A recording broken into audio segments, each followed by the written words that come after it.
వల్లి ఇంటికి వచ్చి ఉంటుంది. అందరూ అలా బాధపడుతూ వాళ్ళ వైపు చూస్తూ ఉంటే, అసలు నువ్వు నిజంగా కడుపుతోనే ఉన్నావా? నీకు కొంచెం కూడా బాధ లేదేంటి?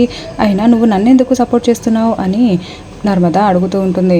అది కాదు చెల్లి అని వల్లి అంటూ ఉంటే, చాలా ఆపవే అంటూ వేదవతి అక్కడికి వచ్చి నర్మద చెంప పగలగొడుతుంది. చేసిందంతా చేసి ఇప్పుడేంటి ఇలా ఇంకా బాధపడట్లేదు అని అడుగుతున్నావా? ఆ బాధ ఎలా ఉంటుందో నీకు తెలుసా?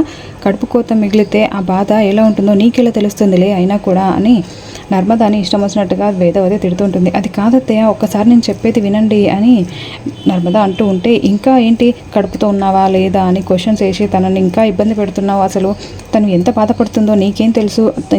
ఎంత నష్టం జరిగినా తను నిన్ను ఇంకేమీ అనొద్దనే కదా చెప్తుంది అని వేదవతి అంటూ ఉంటే, అది కాదత్తయ్య అని నర్మద మళ్ళీ చెప్పడానికి ట్రై చేస్తూ ఉంటుంది. ఇంకా వేదవతి పట్టించుకోకుండా, నువ్వు ఇక్కడ నుంచి వెళ్ళవే, నాకు కనిపించకు, నా కళ్ళ ముందర నుండి వెళ్ళిపోయి ఇక్కడ నుంచి, నేను చూస్తుంటేనే అసహ్యంగా ఉంది, దయచేసి నాకు కనిపించకు అని వేదవతి తిడుతూ ఉంటే నర్మద చాలా బాధపడుతూ ఉంటుంది. ఇంకా ధీరజ్ కూడా, అది కాదమ్మా, వదిన చెప్పేది ఒకసారి వినొచ్చు కదా అని అంటూ ఉంటే, నువ్వేంట్రా దానికి సపోర్ట్ చేస్తున్నావు అని వేదవతి ధీరజ్ని కూడా తిట్టేస్తూ ఉంటుంది.